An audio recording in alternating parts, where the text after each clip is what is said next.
Hello, I'm Billy Grant. I'm doing this wee video to uh, give those of you that haven't met me before a chance to meet me and yeah, see what I look like, see what you feel in my company, etc. But more particularly to give an extra overview of this group that I'm about to start on Tuesday at 7 p.m. UK time, an ACOL group. And so I've got my email open at the side here, what I sent to Lynn, to put up as the explanation. In this weekly reading and action group, we will practice maintaining a sense of self-experience in this weekly reading and action group, we will practice maintaining a sense of self-experience as being that of Christ consciousness in unity with each other. This being assisted by holding each other in love, understanding, acceptance, compassion, care, and forgiveness. We will start with a 15-minute meditation and also share weekly successes of transcending the default to operate out of ego functioning. This being where we have felt the lack of experience of ourselves as love in the moment, and then have found a way through presence, understanding, acceptance, compassion, care, forgiveness, etc., to express ourselves from love regardless. Because for me, this is what we're up against. As we spiritually awaken out of ego, which is essentially what a big part of what ACOL is inviting us to see, to realise, to understand, and to step into, and particularly to step into. So as I say there, we'll start with a 15-minute meditation, and the idea there is to still ourselves down, sit in silence 15 minutes, close our eyes, and just get stiller and stiller and stiller. And what will probably happen is there'll be, several thoughts that will pass through your mind. You'll end up with a wee itchy bit here and there, or discomfort, and just gradually you just let it all pass, and you'll more than likely move into suddenly realizing that's all stopped, and that you've just become this self-aware consciousness that you are aware of, and you can just kind of sit there. Now that also takes us closer to being receptive to our other guidance outside of our normal kind of everyday guidance, which is really our egoic conditioning, and it's more of a survival mode, reactive mode, conditioned mode. So it sets the scene for us in the first instance of getting us available to function differently. Again, I say here that in this weekly reading and action group, so that's part of the action, and there will be reading involved, we will practice maintaining a sense of self-experience as being that of Christ consciousness in unity. Because again, that's what the ACOL is actually calling us to do, is to step into this. We can read about it all day long, and be stimulated by the words and moved by that, and that's all good and well, and it's part of the requirement, but we do need to step into the practice. Or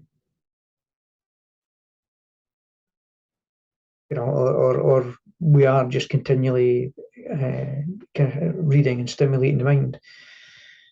So this being assisted by holding each other in love, understanding, acceptance, compassion, care, forgiveness, kindness. There's lots of words you can probably put in there, because in childhood we generally close to love as part of our kind of survival mechanism, and in the way the world is, and the way most of us have been treated in childhood to varying degrees by in different situations, but we generally close to not being so open-hearted and find it tricky to reopen, because our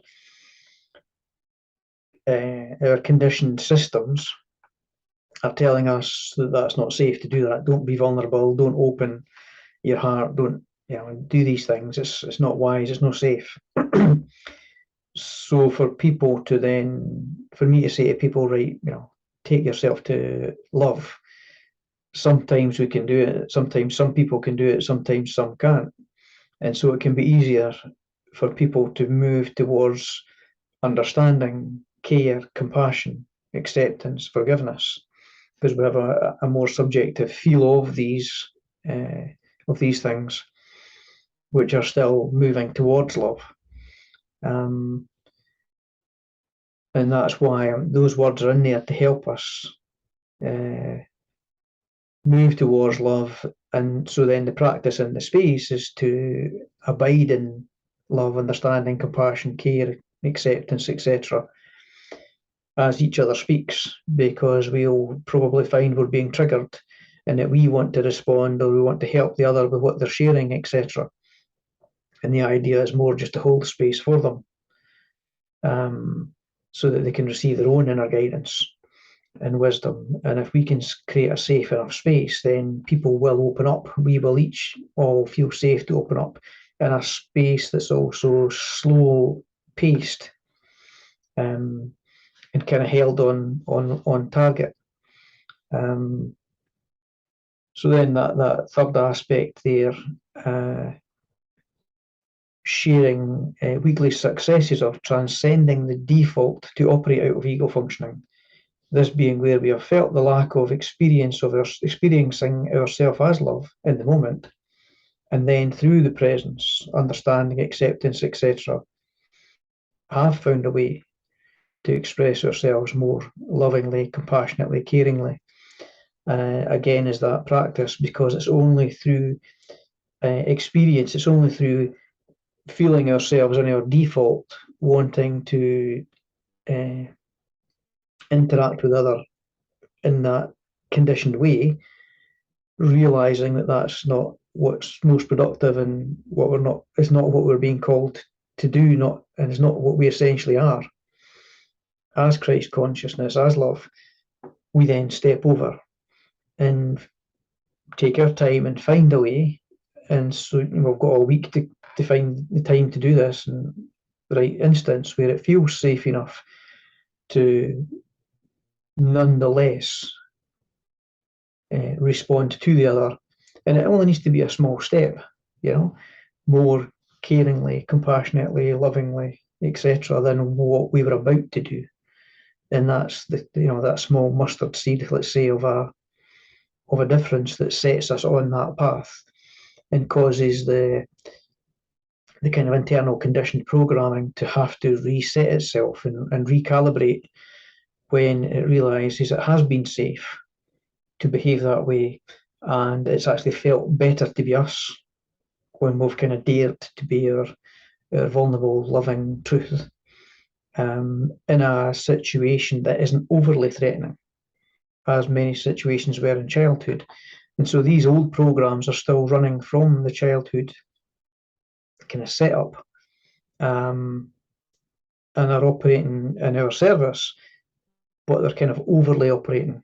It's as if everything's life and death when it's not. And as adults, we have the choice then, by getting present, to choose how we wish to interact and respond with the other.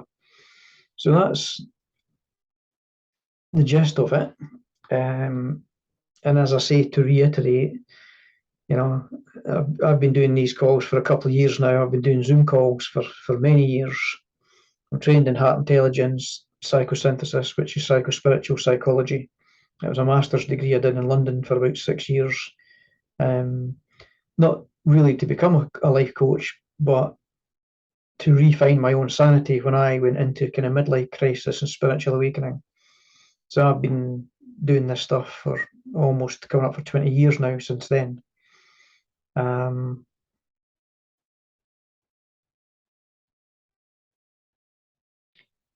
So that's the gist of what this space intends to be.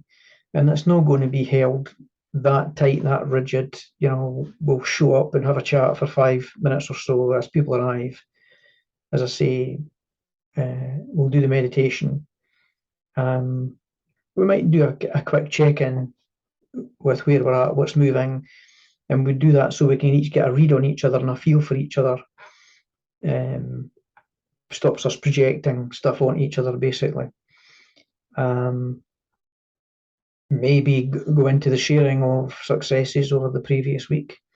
And then the main open space will be a sharing space where somebody talks about something that's gone on for them the past week. It might be moving for them in the present moment. It might be something relative to when they tried to come forward more lovingly and caringly, etc., and how that was.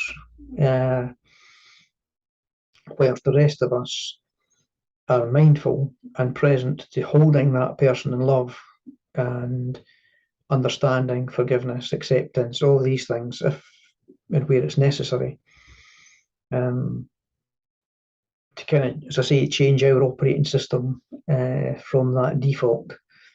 So I think that video is long enough. As I say, yes, Tuesday 7 p.m. Come